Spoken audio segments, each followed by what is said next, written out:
వ్యవసాయం ఈ పదం వినగానే మనకి వెంటనే గుర్తొచ్చేదేంటి? నాగలి, పొలం, పంట. అంటే భౌతిక శ్రమ, దానినుంచి వచ్చే ఒక ఫలితం. కాని జ్ఞానాన్ని పండించడం, విముక్తిని సాగు చేయడం, ఇలాంటి వ్యవసాయం గురించెప్పుడైనా ఆలోచించారా? ఈరోజు మనం సరిగ్గా అలాంటి రెండు ప్రపంచాల మధ్య జరిగిన ఒక అద్భుతమైన సంభాషణ గురించి మాట్లాడుకోబోతున్నాం. మన చేతిలో ఉన్న మూలాల ప్రకారం ఇది కసి భారద్వాజుడు అనే ఒక గర్విష్టి రైతుకి గౌతమ బుద్ధుడికి మధ్య జరిగింది. ఇక్కడ మన లక్ష్యం కేవలం కథ చెప్పుకోవడం కాదు. ఒక సాధారణ రైతు అడిగిన సూటి ప్రశ్నకు బుద్ధుడు ఇచ్చిన అసాధారణ సమాధానంలో దాగి ఉన్న లోతైన అర్థాలను, మన జీవితానికి అన్వయించుకోగల సూత్రాలను వెలికితీయడం. ఇక దీనిపై లోతైన విశ్లేషణ మొదలుపెడదాం. ముందుగా కథ నేపథ్యం చూద్దాం. దక్షిణగిరిలోని ఏకనాళ అనే గ్రామంలో కసి భారద్వాజుడు అనే ఒక సంపన్న బ్రాహ్మణ రైతు ఉన్నాడు. అతను తన పొలంలో ఏరువాక పండుగ అంటే పంట సాగును ప్రారంభించే వేడుకను చాలా ఘనంగా జరుపుకుంటున్నాడు. ఆ సందర్భంగా పెద్ద ఎత్తున అన్నదానం కూడా చేస్తున్నాడు. అవును, ఇక్కడ మనం కసి భారద్వాజుడి మనస్తత్వాన్ని అర్థం చేసుకోవాలి. అతను కేవలం ఒక రైతు కాదు, తన పని పట్ల, తన వృత్తి పట్ల అపారమైన గౌరవం, కాస్త గర్వం కూడా ఉన్న వ్యక్తి. అతని ప్రపంచంలో విలువ అనేది చెమట చిందించడంలో ఉంది, భూమిని నమ్మి పంట పండించడంలో ఉంది. అతని దృష్టిలో అదే నిజమైన పని, అదే ధర్మం. ఆ క్షణంలో అతని ప్రపంచమంతా అప్పోలా ఆ నాగలే. సరిగ్గా ఆ సందడిగా ఉన్న సమయానికే బుద్ధుడు భిక్ష కోసం అక్కడికి వస్తాడు. అందరిలాగే నిశ్శబ్దంగా ఒక పక్కన నిలబడతాడు.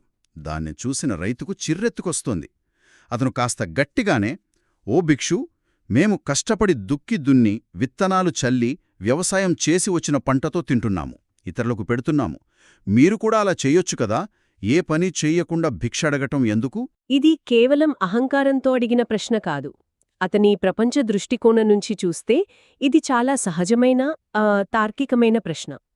అతనిది ఒక రకంగా చెప్పాలంటే వర్క్ ఎథిక్. శ్రమించనిదే ఫలితం రాదు, ఫలితం లేనిదే విలువలేదు. మరి ఏ పని చెయ్యకుండా కేవలం ధ్యానం చేసుకుంటూ ఇతరుల భిక్షతో జీవించడం అతనికి అర్థం కాని విషయం. అవును, సోమరితనంగా కనిపించింది. ఈ ప్రశ్నలోనే కథ యొక్క అసలు ఘర్షణ దాగి ఉంది. రెండు భిన్నమైన జీవన విధానాల మధ్య ఘర్షణ. ఇక్కడే అసలు మలుపొస్తుంది. రైతు సూటి విమర్శకు బుద్ధుడు ఏమాత్రం చలించలేదు. ఎంతో ప్రశాంతంగా ఒక చిరునవ్వుతో, ఓ బ్రాహ్మణ, నేను కూడా రైతునే అని సమాధానమిస్తాడు. ఒక్క నిమిషం, రైతో ఏమో కష్టం, చెమట, భౌతిక శ్రమ గురించి మాట్లాడుతుంటే బుద్ధుడు నేను కూడా రైతునే అనడం కొంచెం తప్పించుకుంటున్నట్టుగా, లేదా మాటలతో గారడీ చేస్తున్నట్టు అనిపిస్తుంది. మొదట వినడానికి ఖచ్చితంగా అలాగే ఉంటుంది. చాలామందికి అలాగే అనిపిస్తుంది కదా. అవును. కాని అది తప్పించుకోవడం కాదు, సంభాషణను ఒక ఉన్నత స్థాయికి తీసుకెళ్లడం. బుద్ధుడు నీ పని తక్కువ, నా పని ఎక్కువ అని చెప్పట్లేదు. లేదా నీకు నా మార్గం అర్థం కాదులే అని కొట్టిపారేయట్లేదు. బదులుగా ఆయన ఒక వంతెన నిర్మిస్తున్నాడు. మీరు భౌతిక క్షేత్రాన్ని సాగుచేస్తున్నారు, నేను మానసిక క్షేత్రాన్ని సాగుచేస్తున్నాను. రెండింటికీ అవే సూత్రాలు వర్తిస్తాయి అని. అంటే అతనికి అర్థమయ్యే భాషలో వివరిస్తున్నాడు. ఇది అద్భుతమైన బోధనా నైపుణ్యం. అయితే ఆ ఆధ్యాత్మిక వ్యవసాయం యొక్క పనిముట్లు ఏంటి? బుద్ధుడు దాన్ని ఎలా వివరించాడు? ఇక్కడే అసలు విశ్లేషణ మొదలవుతుంది. బుద్ధుడు ఒక్కొక్కటిగా వివరిస్తాడు. నా వ్యవసాయంలో నేను నాటే విత్తనాలు శ్రద్ధ అంటే ఫెయిత్. ఇక్కడ శ్రద్ధ అనే పదాన్ని కేవలం గుడ్డి నమ్మకం అనుకుంటే పొరపాటే. ఇదొక మార్గం, సరైనదని తర్కంతో, అనుభవంతో గ్రహించిన తర్వాత దానిపై పెట్టే విశ్వాసం, ఒక కాన్ఫిడెన్స్. ఒక శాస్త్రవేత్త తన ప్రయోగంపై నమ్మకముంచినట్టు. ఆ తొలి నమ్మకం, ఆ విశ్వాసమనే విత్తనం లేకపోతే ఏ ప్రయాణమూ మొదలవదు. సరే, విత్తనం శ్రద్ధ అన్నారు, మంచిదే. కానీ ఆ విత్తనం పెరగాలంటే నీళ్లు కావాలి కదా. ఈ ఆధ్యాత్మిక వ్యవసాయంలో ఆ నీరు ఏంటి? అదే అసలైన పాయింట్. ఆ నీరే వర్షం. నా వ్యవసాయంలో కురిసే వర్షం తపస్సు. అంటే డిసిప్లిన్. అంటే క్రమశిక్షణతో కూడిన జీవన విధానం, ఇంద్రియ నిగ్రహం. శ్రద్ధ అనే విత్తనం నాటినంత మాత్రానా సరిపోదు. దానికి ప్రతిరోజూ క్రమశిక్షణ అనే నీరు పోయాలి. లక్ష్యం మీద దృష్టి పెట్టడం, అనవసరమైన వాటినుంచి మనస్సును మళ్లించడం, ఇదంతా తపస్సు కిందకే వస్తుంది. ఈ రెండూ లేకుండా ఏ సాధన ముందుకు సాగదు. ఇక అసలైన పని పొలం దున్నడం. దీనికి నాగలి, కాడి కావాలి. బుద్ధుడి వ్యవసాయంలో ఇవి ఏంటి? అతని వ్యవసాయంలో ప్రజ్ఞ, అంటే విజ్డమ్, అదే నాగలి మరియు కాడి. అంటే ఏది మంచి, ఏది చెడు, ఏది శాశ్వతం, ఏది అశాశ్వతం అని తెలుసుకునే వివేకమే మన అంతర్గత భూమిని దున్నుతుంది, దాన్ని జ్ఞానమనే పంటకు సిద్ధం చేస్తుంది. గట్టిగా రాళ్లతో నిండిన మనసును మెత్తగా, సారవంతంగా మార్చేది వివేకమే. ఇందులో ఆసక్తికరమైన విషయం ఏంటంటే ప్రతి చిన్న భాగానికి కూడా ఒక అర్థముంది. నాగలిని పట్టుకోవడానికి ఒక పిడికర్ర ఉంటుంది. బుద్ధుడి నాగలికి పిడికర్ర ఏంటో తెలుసా? హ్రి అంటే పాపం పట్ల సిగ్గు లేదా నైతిక సంకోచం. ఇది చాలా లోతైన విషయం. అవును, హ్రీ అంటే కేవలం సిగ్గుపడటం కాదు. ఇది ఒక అంతర్గత నైతిక దిక్సూచి, ఒక ఇంటర్నల్ మారల్ కంపస్.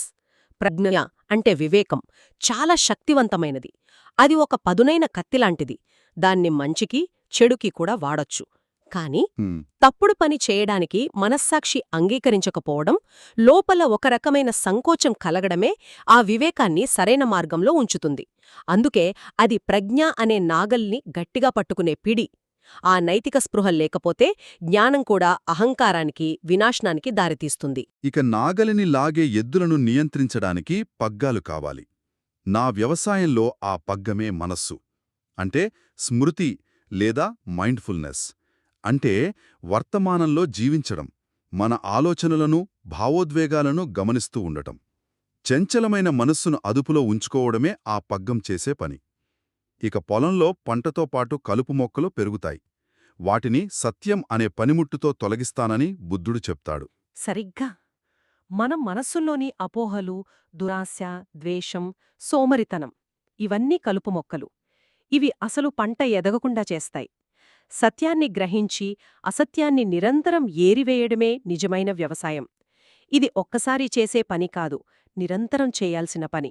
మరి ఈ మొత్తం వ్యవసాయానికి కావలసిన శక్తి ఎక్కడ్నుంచొస్తుంది? ఎద్దుల నుంచి. బుద్ధుడు వ్యవసాయంలో ఆ ఎడ్లు వీర్యం, అంటే వీర్య లేదా కాన్స్టెంట్ ఎఫర్ట్. సాధనలో వెనక్కి తగ్గకుండా, అలసిపోకుండా నిరంతరం ముందుకు సాగాలనే సంకల్పమే ఈ ఎడ్లు.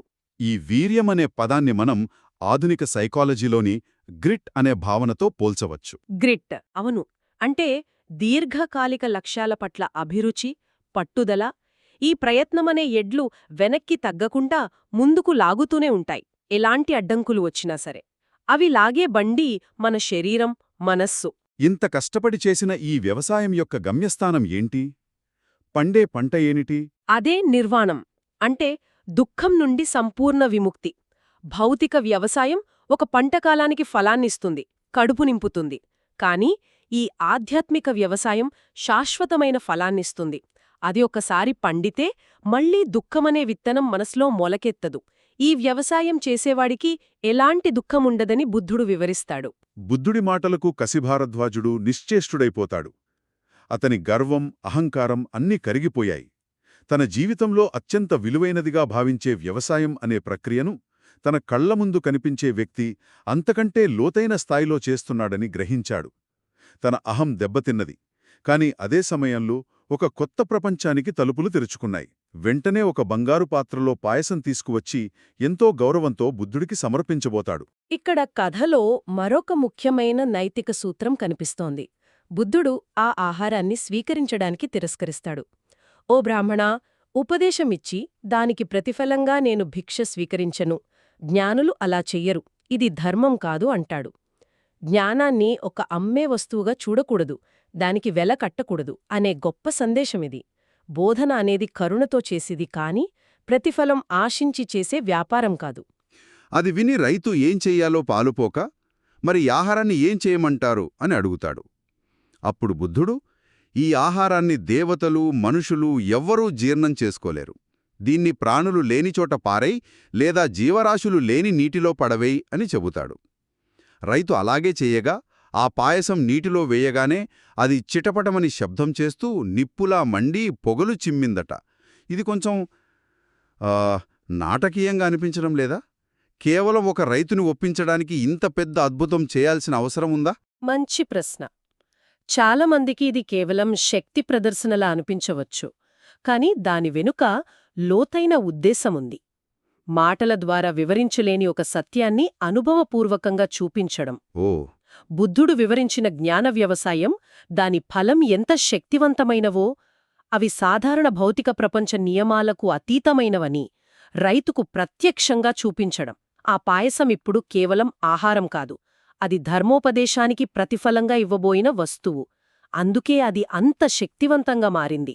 ఆ అద్భుతం అతనిలోని చివరి సందేహాన్ని కూడా తొలగించి అతనిలో సంపూర్ణ విశ్వాసాన్ని కలిగించింది. ఆ క్షణంలోనే కసిభారద్వాజుడు బుద్ధుని పాదాలపై పడి శరణువేడి ఆయన శిష్యుడిగా ఒక భిక్షువుగా మారడానికి అనుమతి కోరతాడు.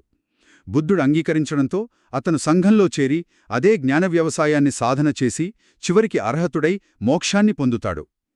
ఒక గర్విష్టి రైతు ఒక జ్ఞానిగా పరివర్తన చెందిన అద్భుతమైన కథ ఇది. ఒక గర్విష్ఠ రైతు మాత్రమే కాదు, కర్మ సిద్ధాంతాన్ని బలంగా నమ్మే, భౌతిక శ్రమనే సర్వస్వంగా భావించే ఒక వ్యక్తి అంతర్గత శ్రమ యొక్క ప్రాముఖ్యతను గుర్తించి తన మొత్తం జీవితాన్ని మార్చుకున్న కథ. ఇంతకీ ఈ కథ ద్వారా మనం ఏం గ్రహించాలి? బాహ్య వ్యవసాయం మన శరీరాన్ని పోషిస్తే, అంతరాత్మలో చేసే ఈ జ్ఞాన వ్యవసాయం మనల్ని దుఃఖం నుండి విముక్తి చేసి నిర్వాణాన్ని అందిస్తుంది. చాలామంది ఆధ్యాత్మిక సాధన అంటే ఏ పని చేయకుండా సోమరిగా కూర్చోవడం అనుకుంటారు. కాని ఈ కథ మనకు చెబుతోంది అది సోమరితనం కాదు, అదొక నిరంతరమైన అత్యంత క్రమశిక్షణతో కూడిన అంతర్గత శ్రమ అని. ఖచ్చితంగా ఈ కథలోని వ్యవసాయ రూపకాలు కేవలం భిక్షువులకే కాదు, మనందరికీ వర్తిస్తాయి. మన జీవితంలో ఏ లక్ష్యాన్ని సాధించాలన్నా, అది చదువు కావచ్చు, ఉద్యోగంలో ఉన్నతి కావచ్చు, ఒక నైపుణ్యం నేర్చుకోవడం కావచ్చు, ఈ సూత్రాలు అన్వయించుకోవచ్చు. ముందుగా దానిమీద శ్రద్ధ అనే విత్తనం నాటాలి. అంటే నేను ఇది సాధించగలను అనే ఆత్మవిశ్వాసం. తర్వాత రోజూ క్రమశిక్షణ అనే నీరు పోయాలి. వివేకమనే నాగలితో మనల్ని మనం తీర్చిదిద్దుకోవాలి. మన బలహీనతలను గుర్తించాలి. మన మనస్సులోని అపోహలు, వాయిదా వేసే గుణం, చెడు అలవాట్లు అనే కలుపు మొక్కలను ఎప్పటికప్పుడు సత్యంతో తీసేయాలి. అన్నిటికంటే ముఖ్యంగా నిరంతర ప్రయత్నం అనే ఎద్దులతో ముందుకు సాగాలి. అప్పుడే విజయమనే పంటను కోయగలం. ఈ కథ రైతు మోక్షం పొందడంతో ముగుస్తుంది. అతను భిక్షువుగా మారి తన పాత జీవితాన్ని వదిలేశాడు. అయితే ఒక ప్రశ్న తలెత్తుతుంది. ఒకవేళ అతను గృహస్థుగానే ఉండి జ్ఞానోదయం పొంది ఉంటే పరిస్థితి ఏంటి? అప్పుడు ఆ పొలం పనే అతనికొక ధ్యానంగా మారి ఉండేదా? నిర్వాణం అనే అంతిమ పంటను పండించినవాడికి భూమిపై పండే ఈ భౌతిక పంటతో ఎలాంటి సంబంధం ఉంటుంది? ఆధునిక ప్రపంచంలో మనం పనిని, ఆధ్యాత్మికతను వేరువేరుగా చూస్తాం. కానీ ఈ కథ ప్రకారం మనం చేసే ఏ పనైనా సరైన దృక్పథంతో చేస్తే అదే ఒక ఆధ్యాత్మిక సాధనగా మారగలదా? బహుశా మనం చేసే పనిని మార్చక్కర్లేదు, పని పట్ల మన వైఖరిని మార్చుకుంటే చాలేమో. ఇది ఆలోచించాల్సిన విషయం.